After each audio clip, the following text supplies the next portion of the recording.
আপনি কি জানেন আগ্নেয়গিরি পাহাড় কিভাবে তৈরি হয়? পৃথিবীর ভেতরে এমন এক রহস্য লুকিয়ে আছে যা আজও মানুষকে বিস্মিত করে। পৃথিবীর গভীরে প্রচণ্ড তাপ ও চাপের কারণে শিলাগুলো গলতে শুরু করে। এই গলিত শিলাকে বলে ম্যাগমা, যা জ্বলন্ত আগুনের মতো সর্বদা নড়াচড়া করে। যখন চাপ অসহ্য হয়ে যায় তখন এই ম্যাগমা উপরের দিকে উঠতে থাকে।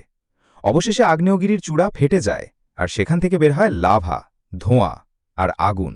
বের হওয়া লাভা ঢাল বেয়ে নিচে নেমে আসে। গরম লাভা ধীরে ধীরে ঠান্ডা হয়ে নতুন শিলার স্তর তৈরি করে।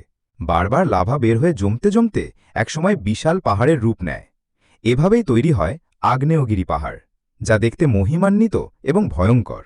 আজ যে আগ্নেয়গিরি পাহাড়গুলো আপনারা দেখেন, সেগুলো আসলে প্রকৃতির ভেতরের আগুনের ফল।